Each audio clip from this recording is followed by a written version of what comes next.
Welcome to Harmonious Clan's live parenting coaching replay. We do our live coaching every Friday at 9:30 a.m. Pacific, 11:30 a.m. Central, and 12:30 p.m. Eastern on Facebook Live. Louisa will answer your questions, help you walk through your struggles, and provide you with strategies you can apply now to bring out the gem that is your child from that diamond in the rough. Hi, I'm Louisa Kasha, and I'm here to share my strategies about nurturing your child from outcast to outstanding. I engineer outside-the-box solutions for outside-the-box children, and what I mean by outside-the-box children are those that don't quite fit into a box, don't quite fit into a cookie cutter solution. If you have one of those children, you know, because it just seems like your life is a little more difficult than all the other parents. It seems like all the other parents can relax, can do this, can do that, and you're always worried about your children and what he's doing or not doing.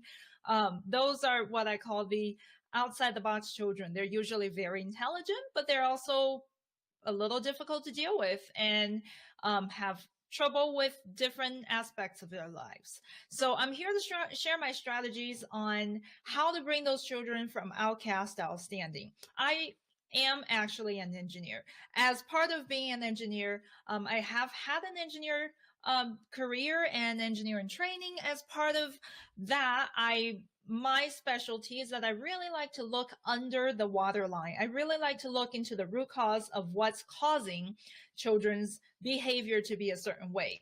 So there's tons of parenting books out there. There's tons of philosophy on how you need to discipline. How do you get your child to do what they need to do? Now, my focus and my emphasis, my strength is really looking under the waterline as part of what an engineer do, looking at the root cause for what is causing that behavior. That goes into a lot of my studies, and a lot of work that I do all have to do with looking under the waterline. I want to talk first about the gem that is your child. So this is your gem. By the way, this is just a little bit of background before we lead into how skill deficits impact a child's behaviors and performance part 2. I talked a little bit about it last week, and I'm going to talk more about it this week because there's been a lot of people asking questions and about how to apply it, and they wanted to learn more about it. So I decided to run this topic for another week where we can talk go a little deeper into this. So, every single child is really a gem, a diamond inside.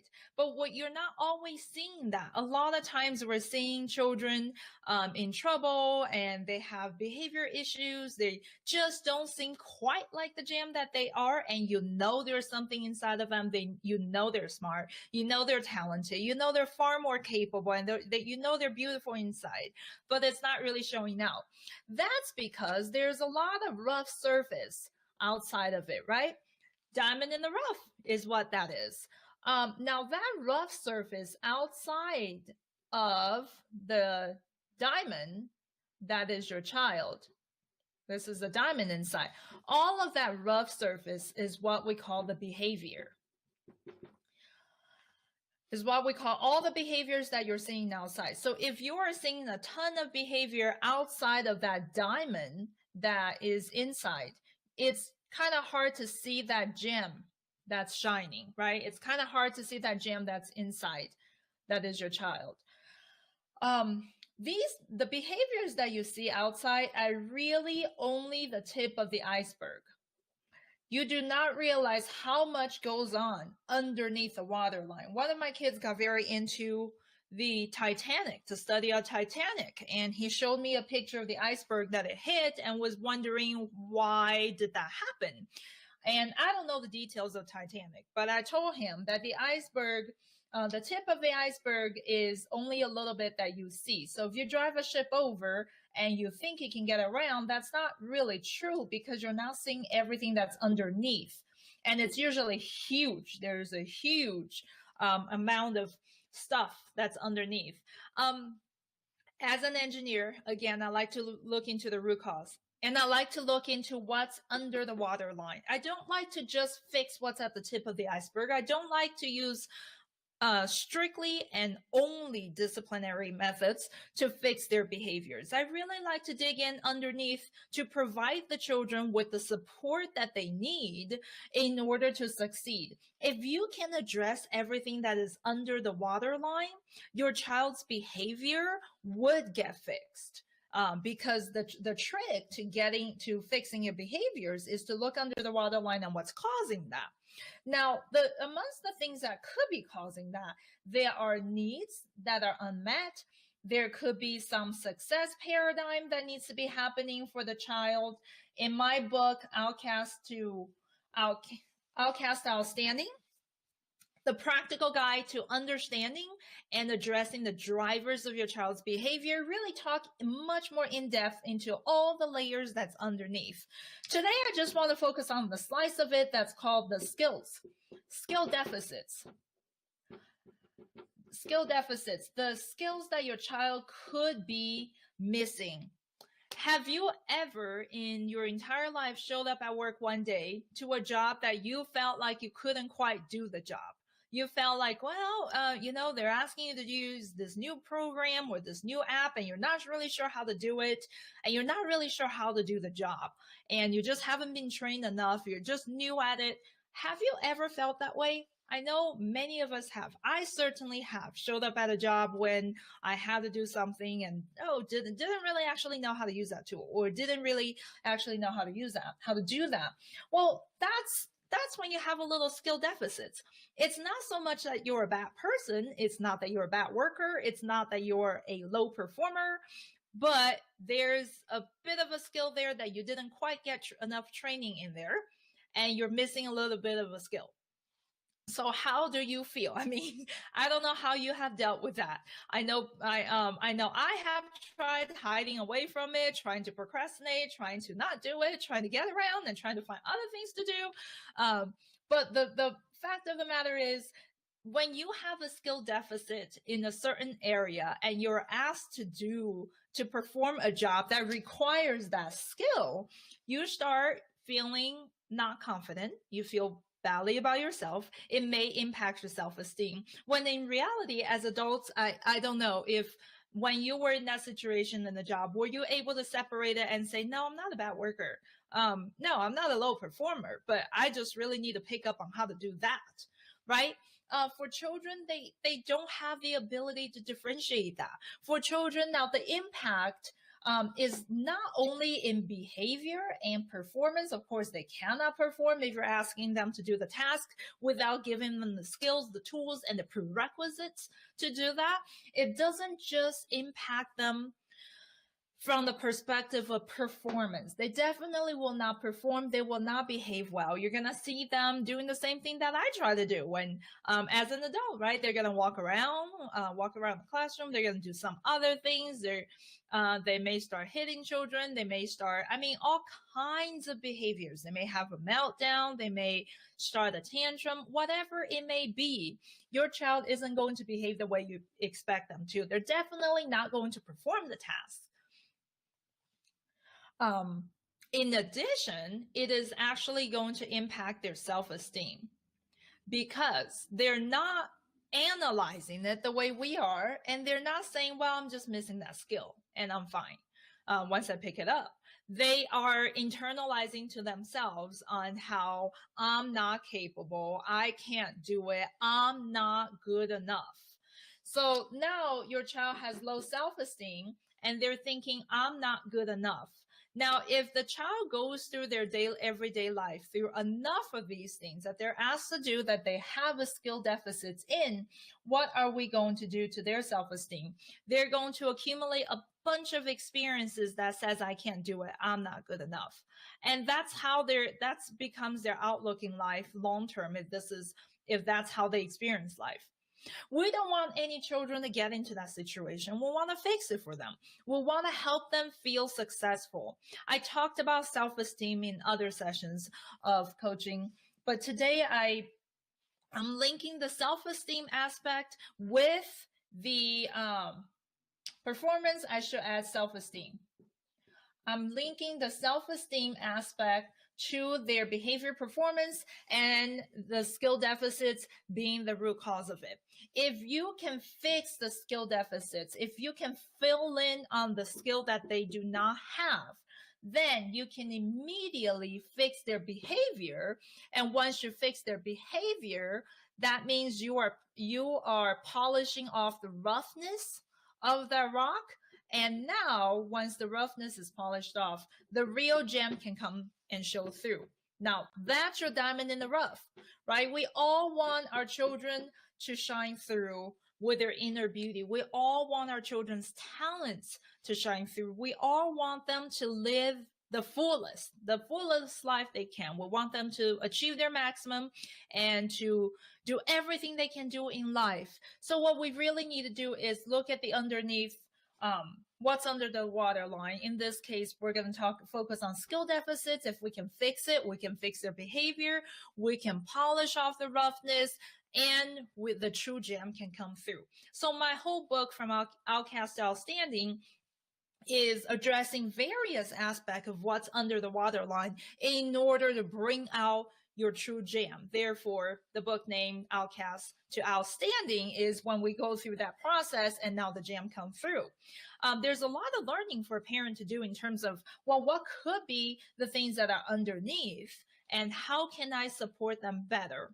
So last week I gave the example of my 3-year-old that was lacking social skills. As a result, he started kind of pushing and kicking his siblings or just kind of being in the way physically, doing something to bother them. Well, normally in normal situations, that would have been a case where somebody will pull out the 3-year-old and, well, he just turned 3. So he really doesn't have those skills yet. And he's the baby of the family. He's the 5th. We just had the 6th, but so far he had been the baby in the family. So he would just, normally, I think, if we're not looking on what's under the waterline, what we're seeing is strictly the behavior. He's pushing his siblings. His siblings are complaining about it. And we will probably pull him out. And it's typical. A lot of parents that come to me, I see them using various disciplinary methods to fix the fact that he's pushing his siblings. Well, that's not what we need to fix there. What we really need to fix is the skill deficits. He wants to join his siblings. He's growing out of his toddlerhood. He's growing into a preschooler. He's growing into somebody who can truly participate and engage far more with his older siblings' play than he ever has done in his life. And therefore, for the very first time in his life, he's also faced with a situation that he needs to be asking, may I join you? Can I participate? Can I play with you? And that's kind of the social skill piece of it that he doesn't really have. So we actually need to go and teach him that. We need to script him.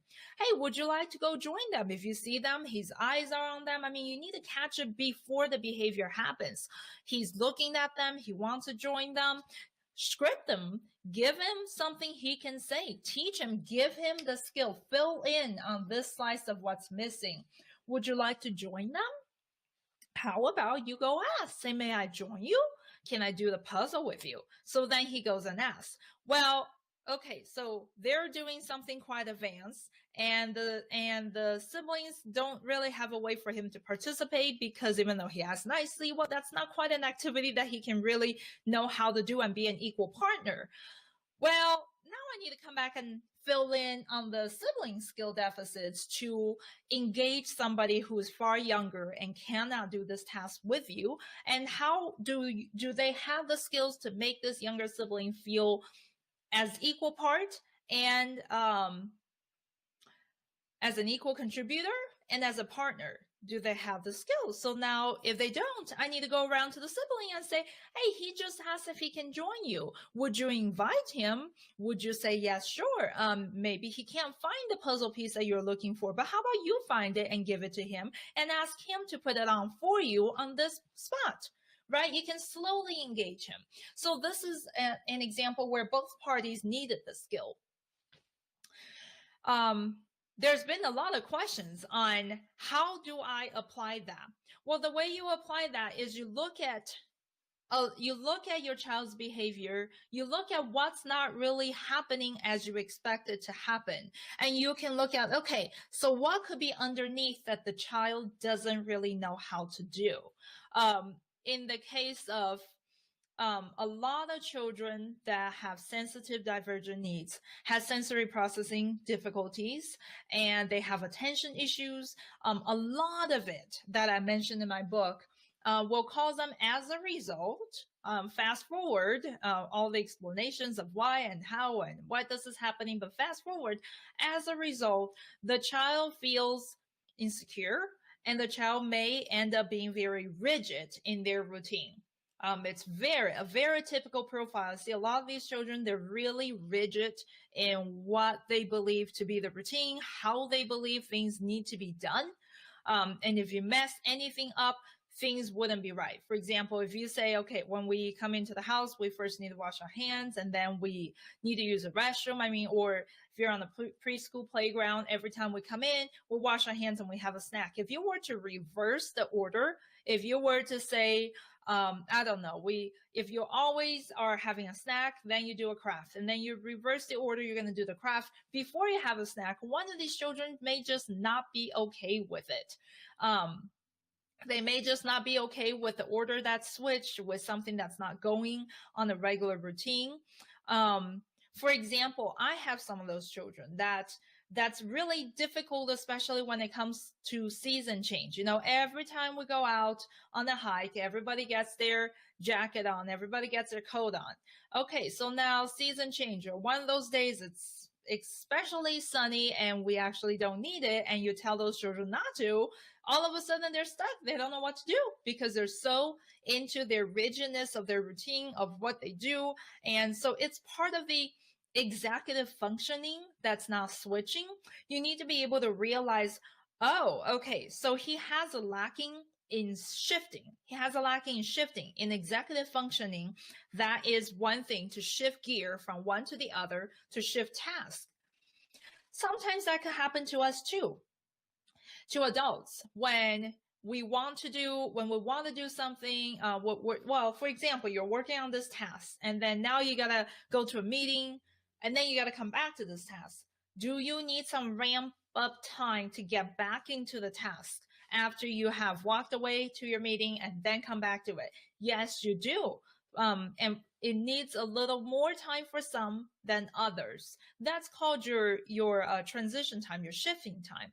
And sometimes those are hard for especially children that either have ADHD, autism, or anywhere on the spectrum, Asperger's, or nothing, just sensory processing. It's really difficult for a lot of children, or even if they're just gifted, but they lack executive functioning skills. So you want to take that piece of the skill, which is just shifting, and you want to find a separate time away from when you need to go hike and suddenly tell them to shift directions. No, don't bring the water bottle that we're always bringing. Do something different.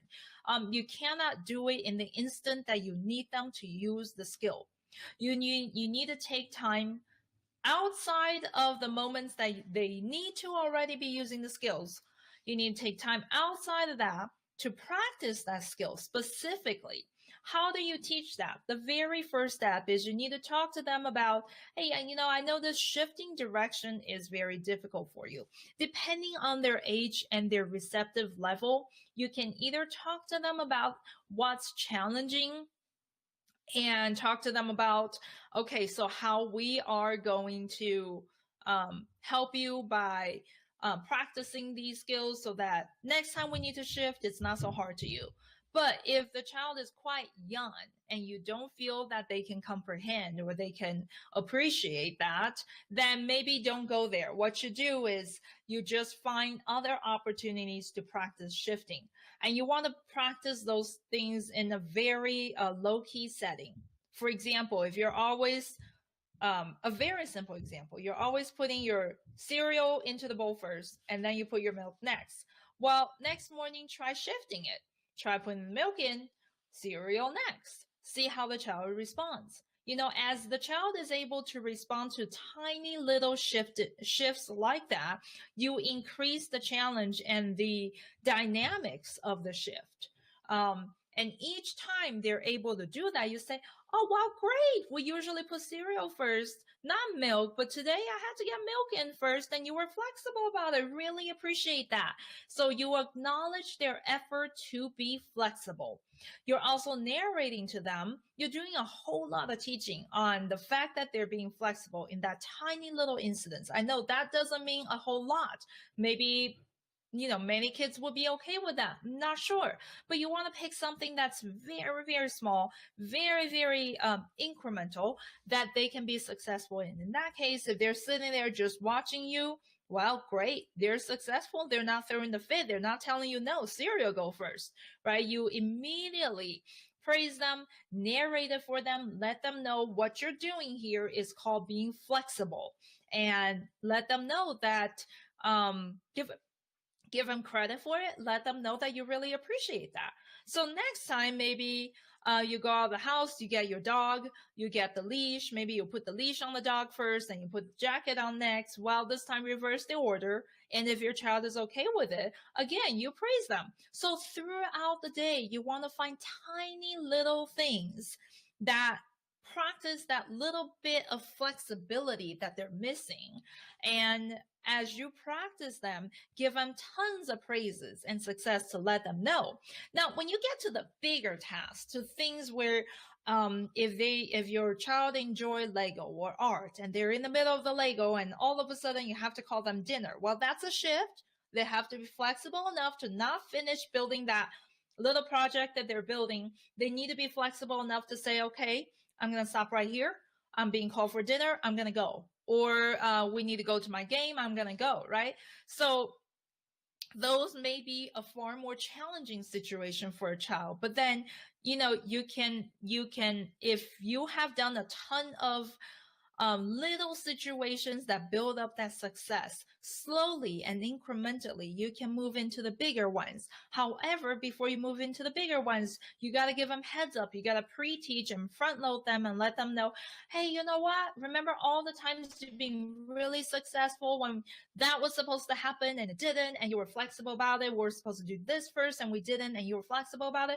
Well, you know what? Today I've got a really big challenge. There's something that I know is going to be really, really hard. And I would really appreciate it if you're really flexible. I wonder if your flexibility skills have grown that much that you can actually handle today's challenge. So prior to that, you want to present it to them.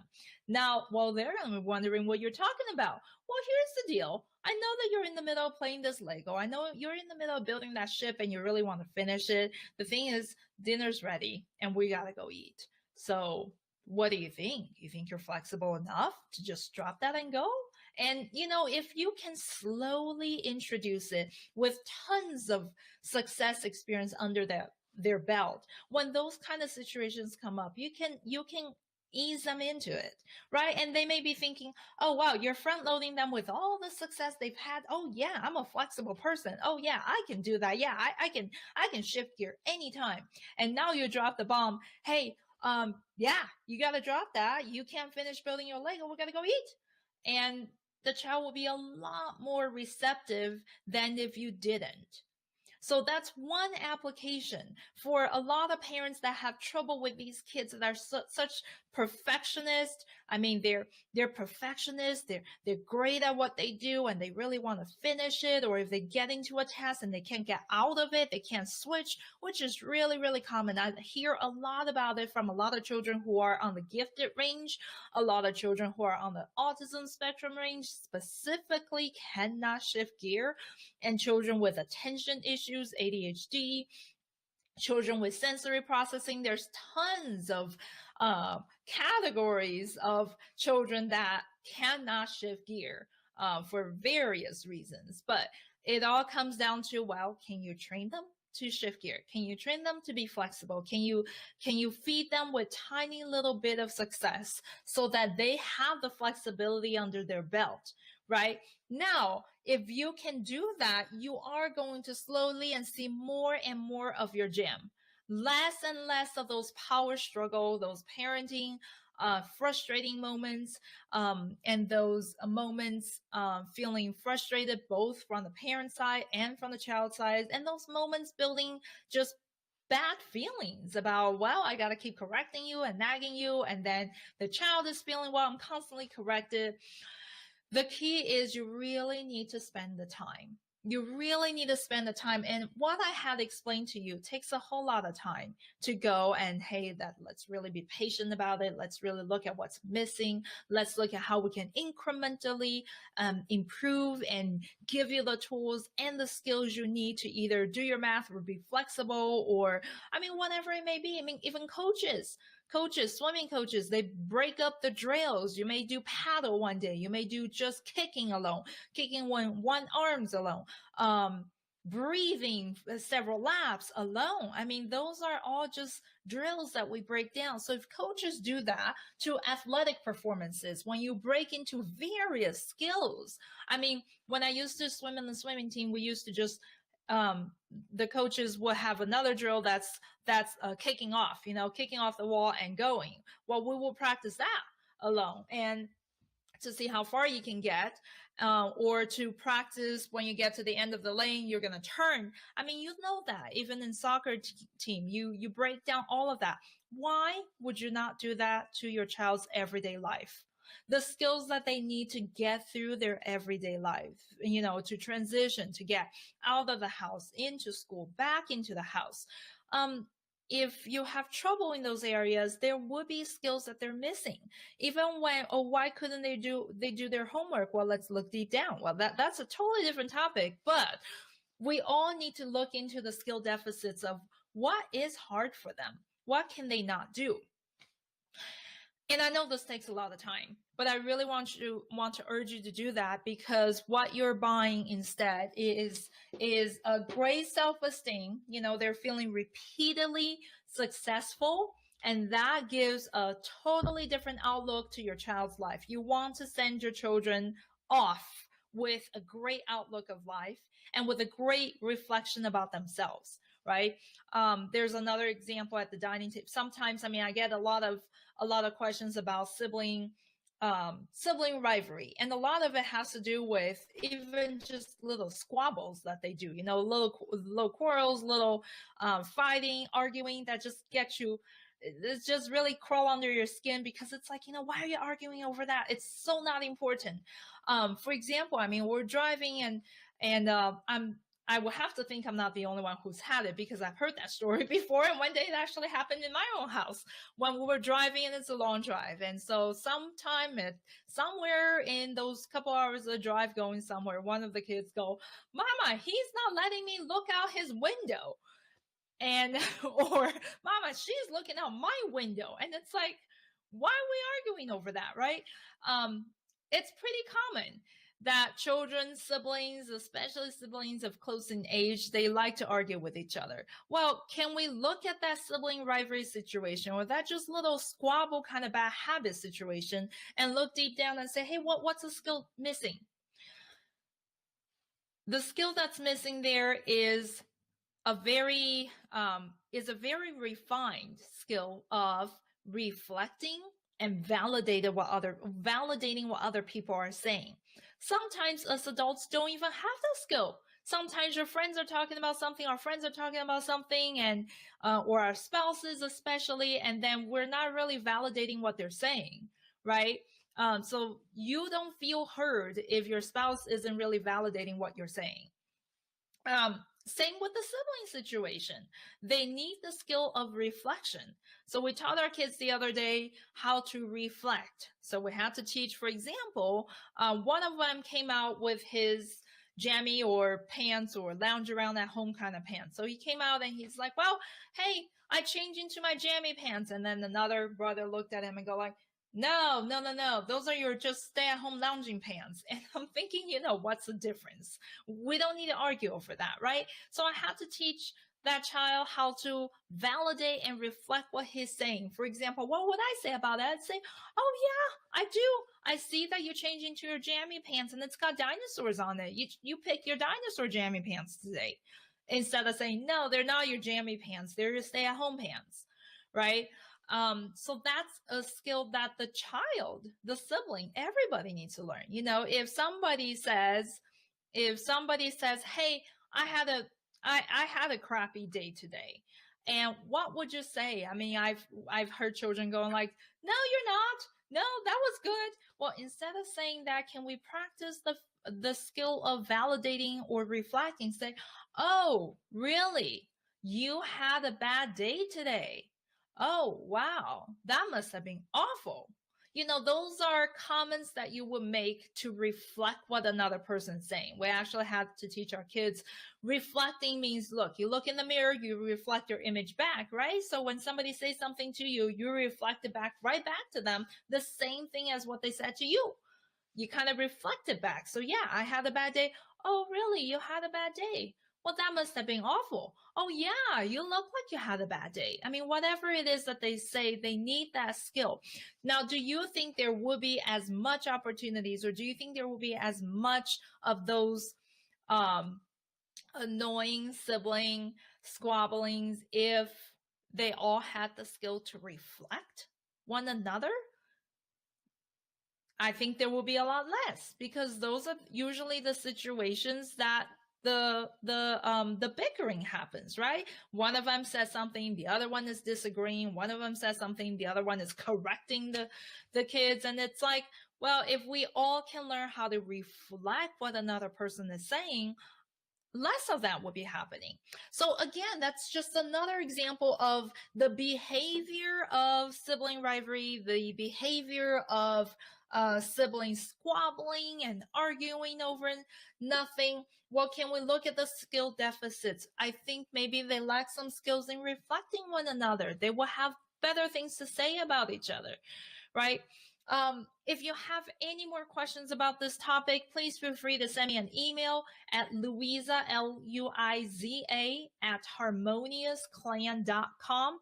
I will answer them personally, and I can also address more in our weekly Friday free coaching sessions. I'm here every Friday at 10:30 Mountain Time to share my strategies to help you bring your children from outcast to outstanding. Have a great week.